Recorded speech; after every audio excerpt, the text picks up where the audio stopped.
There's a bit more going on with Zandik than what we were shown in the main story. The alternate reality Collei perceived, combined with the fact that Pantalone tried to buy as much time for Dottore before the heroes could finish him off, meant that there is something more going on that we were not told. Finally, after years of build-up, HOYO-verse released the titular chapter of Sumeru, Truth Amongst the Pages of Purana, featuring Irminsul's demise and the transition of Tevat's central information hub away from the heavenly principle's grasp and into Aaru, the realm of death once built by the god king Amun al-Ahmar.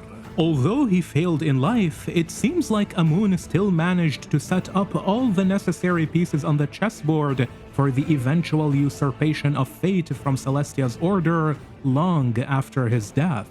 And I wonder if Zandik accomplished something similar for the Fatui before his own end. After informing the Dendro Archon of a vision she saw where everyone in Sumeru had their roles swapped, Collei was instructed by the angel Nicole to write a letter to the traveler asking for their hasty assistance. Once the traveler makes it to the sanctuary of Surasthana, they find Nahida in deep meditation, surrounded by Al-Haytham, Nafis, and several academia officials.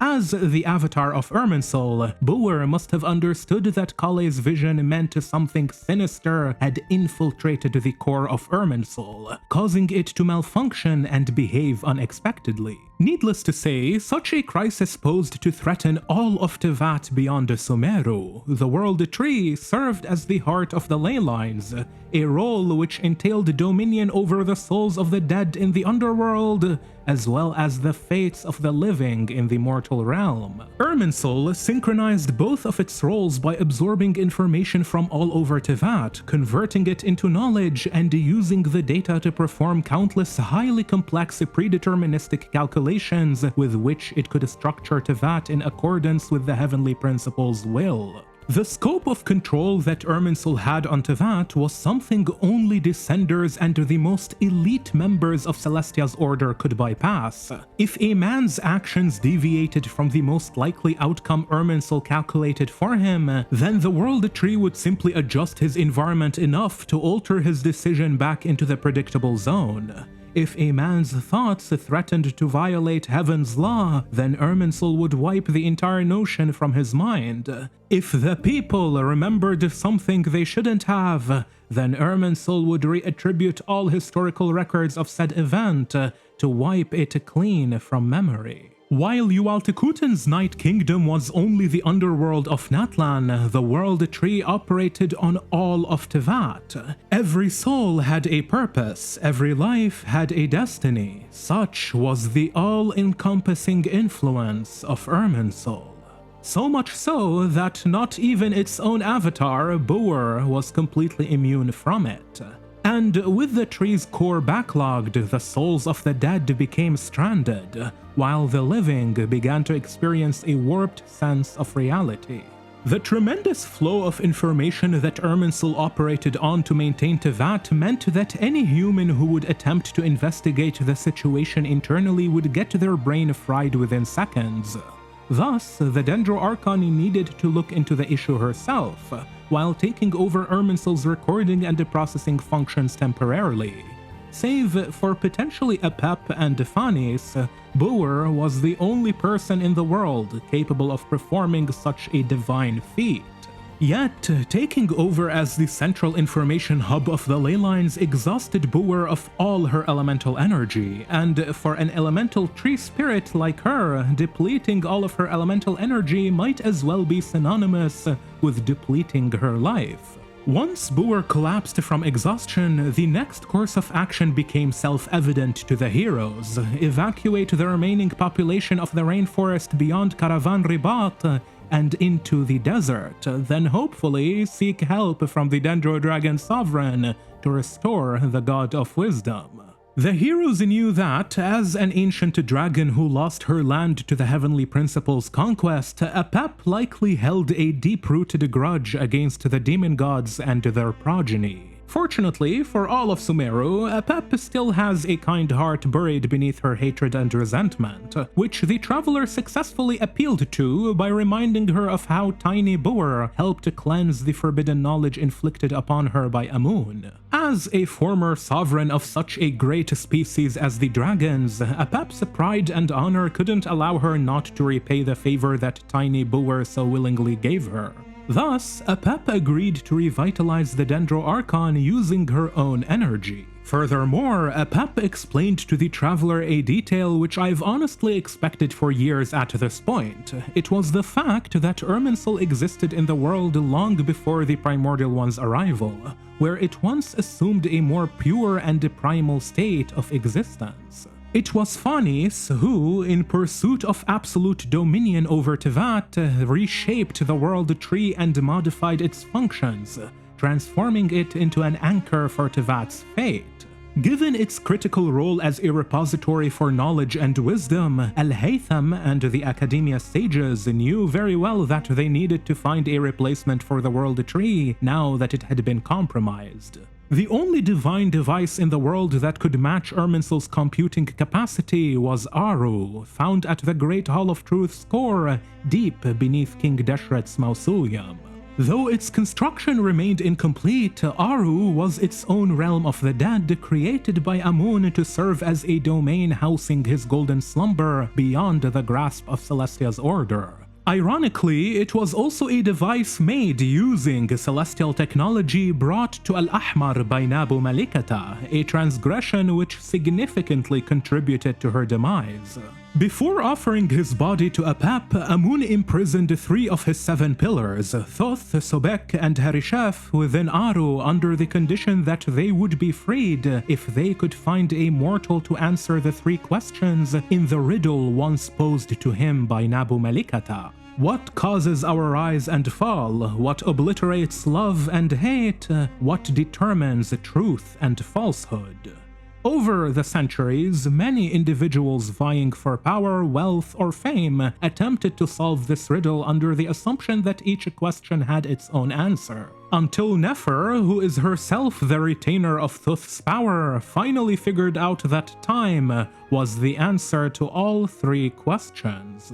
Much like Beelzebul, who shut off her nation from the outside world by enveloping it with a storm in pursuit of eternal stillness, Amun was a god who despised the flow of time, and how it slowly yet inevitably took away everything he held dear, including the goddess of the flowers.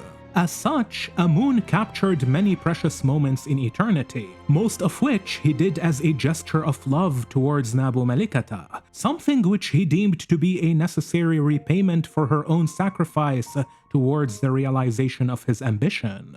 In fact, it was Amun's ambition to break the shackles imposed by the heavenly principles that Nabu Malikata fell in love with, dedicating all of her being towards realizing such a profane treachery that was once so alien to her kind. Indeed, love for the angels was the greatest drug, and it is so that Phanis forbade them from it. Since the Akasha system, which once connected to Irminsul, was based on Aaru, while Aaru was designed using celestial technology, Al-Haytham correctly deduced that the Akasha could be utilized to halt the growth of Zandik's corrupted world tree. For such a plan to be feasible, they needed an exceptionally reliable source of energy, one whose output could equal the Dendro Gnosis, which once powered the Akasha system. This is precisely why modifying King Deshret's Aaru device to make it more compatible with Teyvat's ley lines was so crucial. Aside from having the capacity to serve as a realm of death and the central processing core of the planet's information, it was also the perfect generator for Al-Haytham and Nahida's plan. Thus, with the reconstruction ultimately successful thanks to the efforts of gods, sages, and engineers, what remained was distributing an enormous amount of Akasha terminals to every single person possible. The idea here was for Boer to use her authority to harness countless wishes from the Aaru-powered Akasha and instantly redirect them all towards Irminsul, overloading the tree with more data than it could compute at once to pause its growth. As for the one behind all of this, whether his experiment ended in victory or defeat, the process itself mattered far more to Zandik. For to one such as himself, who aspired to transcend the heavenly principles of life, death, time, space, and reason, being at the forefront of the new world's creation was in itself an accomplishment no other ordinary mortal could claim to achieve. Reason, in particular, is the primordial one's authority, the logic which binds all laws onto that, making it the most fundamental force that needs to be surpassed. This is why the Doctor became a heretic against reason, vying after Irminsul to reveal all that was once hidden beyond sight in accordance with the will of the Usurper King. From what was shown during the Archon Quest's inversion of Genesis and Bedtime Story, having the ability to manipulate the ley lines allows one to alter the manner in which history is remembered. Now, this doesn't mean the manner in which the events transpired would change. Rather, it is the perception of how said events took place that gets rewritten in people's minds. Thus, one can only imagine the type of secrets Zandik uncovered after merging with the heart of the ley lines. Secrets that the heavenly principles may have hidden over thousands of years of history. Surely, what the Doctor did could no longer be classified as a mere transgression against divine knowledge. No, this experiment was a blasphemy against reason incarnate.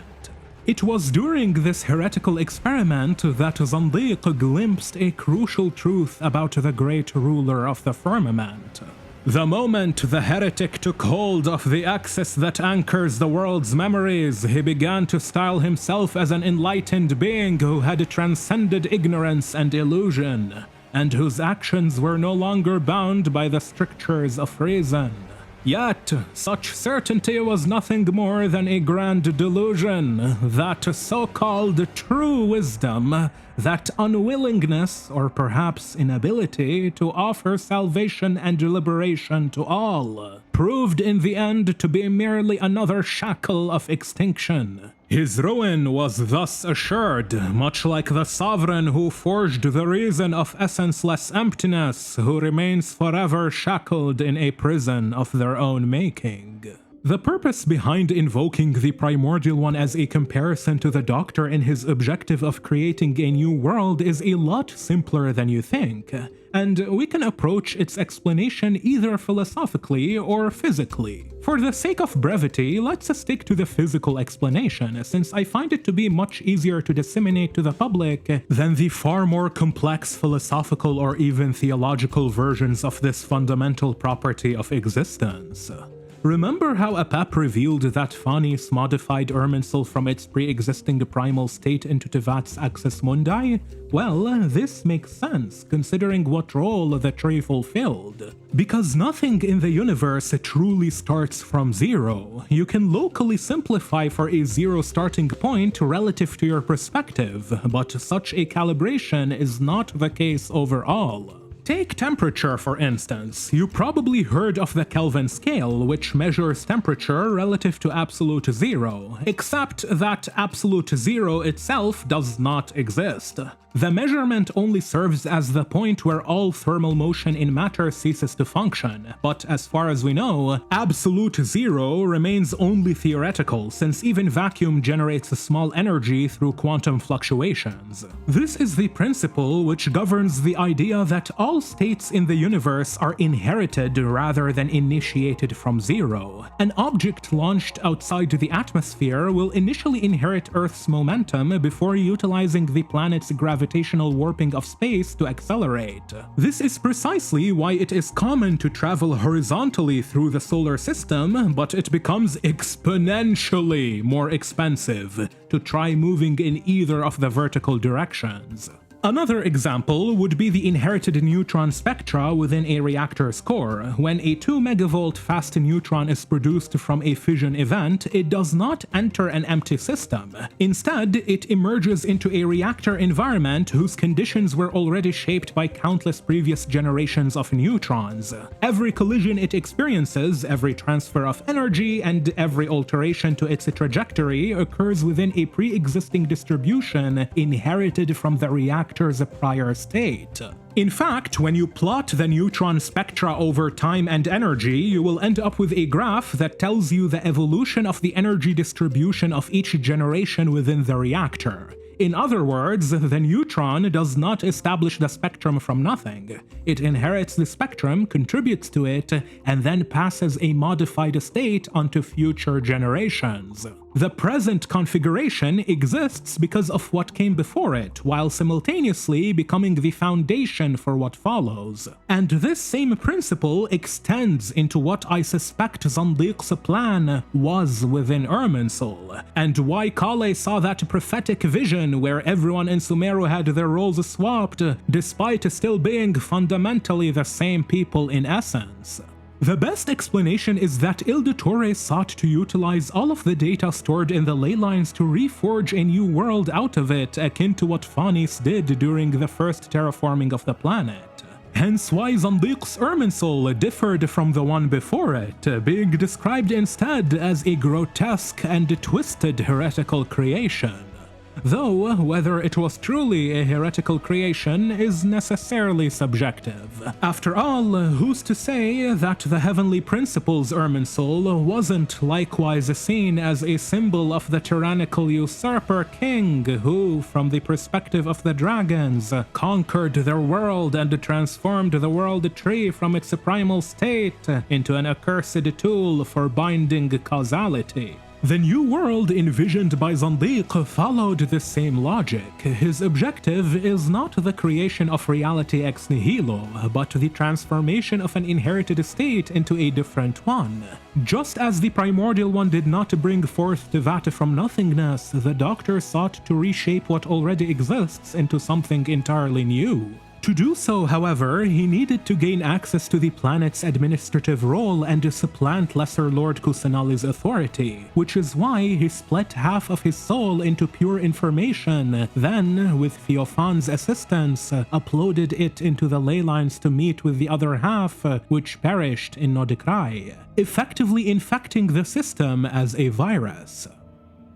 Once Al-Haytham, Kaveh, Faruzan, and the remainder of the engineers and sages finalized the reconstruction of Amun's Aaru to become Tevat's new underworld and central information repository, the only thing left was arguably the most dangerous step, which was confronting and eliminating the exalted master of the heretical path within the now compromised old heart of the ley lines. And so began the siege of Sumeru city led by General Mahamatra Sino, which was mainly designed to distract the Fatui forces and allow for the only two individuals who can confront Dottore to reach the sanctuary of Surasthana. Those, of course, being the Traveler and Scaramouche. The Traveler's ability to bypass the leyline restrictions has been known for years before this moment, and was especially highlighted when they infiltrated Liwe's realm of the dead to save Hu Tao in the Lantern Rite quest Springtime Charms. As for Scaramouche, he is a puppet carved by Beelzebul from a branch of Irminsul itself, and has previously demonstrated his ability to directly connect into the World Tree during and after his ascension to godhood. If anyone in Sumeru could perform this mission, then it was going to be the Traveler and the Wanderer duo, especially considering the fact that Scaramouche still had some unfinished business with the Doctor. Meanwhile, the angel Nicole transferred Boer's existence from the ley lines and re-uploaded it into Aaru, effectively facilitating a pathway for the God of Wisdom's survival once all was said and done. Once this virus that infected Tevat's software was eventually cornered, Nicole, Sethos, Herishaf, and Collei went with Nahida into Deshret's Eternal Oasis to utilize its direct connection to the ley lines through the silver root found there, and teleport Nahida directly into the battle with Zandik. Nahida joined the fray using the power bestowed to her by Apep, which speaks volumes to the vast might of the 7 Dragon Sovereigns, where even a relatively small portion of Apep's life force was sufficient to allow Boer to engage in such a high-caliber fight. Unfortunately though, no matter how hard they tried, the trio of Nahida, Scaramouche, and the Traveler could not figure out a way to neutralize Zandik and cleanse him from the ley lines, for by that point he had become fully integrated with Irminsul, and destroying him meant destroying the World Tree itself. As no other option was available, Boer elected to show the heretical doctor the true madness of wisdom. So, after requesting permission from Istaroth, Nabirius, and Ronova, she activated the pyronosis given to the Traveler by Mavuika and incinerated all of Irminsul to ash, along with the doctor.